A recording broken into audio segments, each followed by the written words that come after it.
called it like he sees it for about 17 seasons on his show, and it was just announced today that he'll continue doing it through 2023. So please welcome back my kid's favorite guy on TV, Dr. Phil. Dr. Phil, congratulations. Well, thank you. That's impressive. Well, thank you. That's a long time, right? Yeah, that's, Yeah. We were just talking about getting fired. Doesn't sound Yeah, like... I know.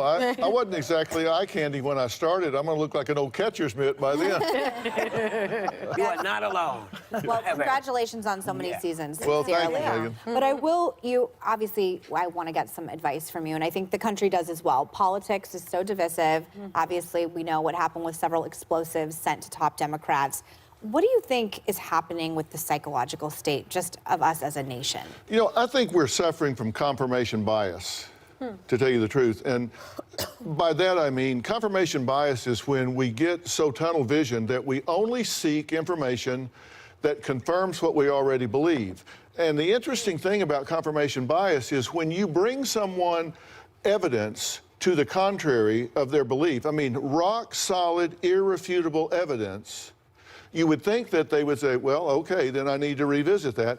Not true. If you suffer confirmation bias, it causes them to become even more deeply entrenched, even more defensive about their beliefs, and they do not move their position. And at that point, the data window is closed, and they simply don't move their position. And that's when we start getting so intractable. And I just don't understand when we got to the point that it wasn't okay for people to disagree. You don't have to love everything about someone to love them. They can have a different point of view, and you can still say, okay, let's compartmentalize that and go to lunch. Exactly. What happened to that? Go drink bourbon together. How come we can't disagree? And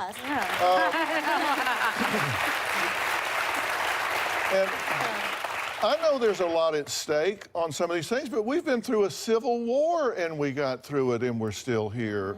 I mean, come on, we need to talk through these things. And I see, look, Trump has done some outrageous things, and I don't talk politics, but I mean, personality-wise, he's done some outrageous things. But the media that just keeps going on and on is just empowering him more and more and more when they do that. We were talking in the first hot topic about a bully who is suffering himself. Do you think Trump is suffering from something?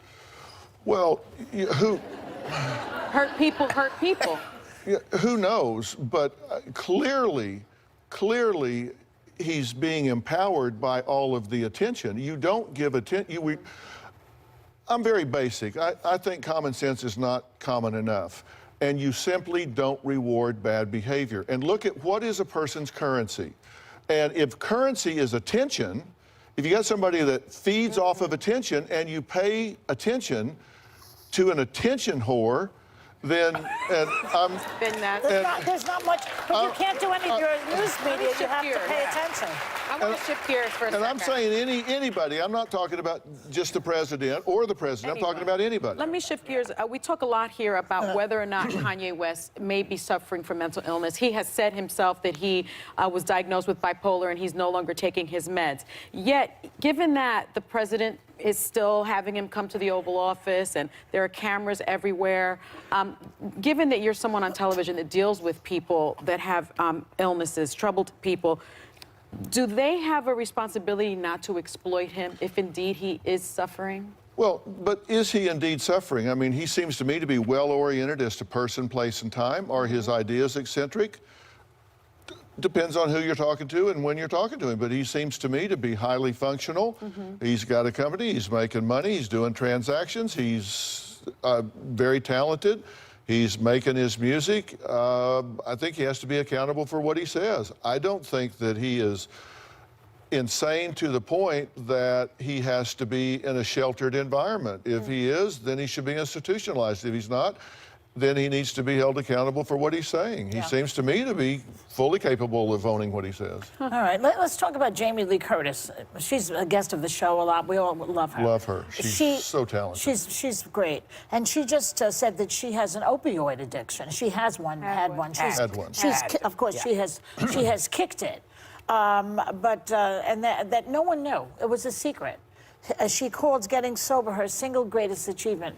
So my question, I guess, is what needs to be done for this? But the country's having a real problem with this. And is an addiction a genetic disorder, would you say? Well, we have genetic predispositions to disorders. My father was a terrible alcoholic. And as a result, I haven't had a drink since I was 16 years old because I'm predisposed to it. I just didn't want to go down that road. But you can be predisposed to this genetically, which means you're more likely. Doesn't mean you will be, but means you're more likely. And these opioids, let me tell you something that statistics show. If you are taking opioids and you fill your prescription one time, your likelihood of being addicted at the 1-year mark is 1 in 7. Wow. Yeah. If you are still taking your prescription at the 30-day mark, your likelihood of being addicted at 1 year is 34%, 1 in 3. Yep. That's how powerful this is. And I'm going to tell you that it is a different pathway than other addictions, so the treatment is very, very difficult.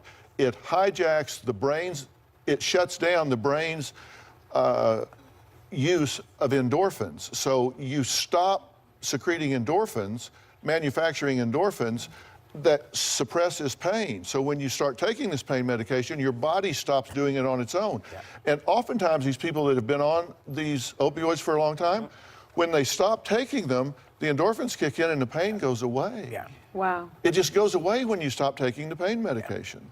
So, and there's a paradoxical effect to opioids. Where you take them a long time, you start getting sensitized to pain. So there's all kinds of problems with this, and it is an epidemic. It's easy to hide from people. And it's prescription. Hold on, because we want to talk more. Dr. Phil's sticking around. We'll be right back. We have more.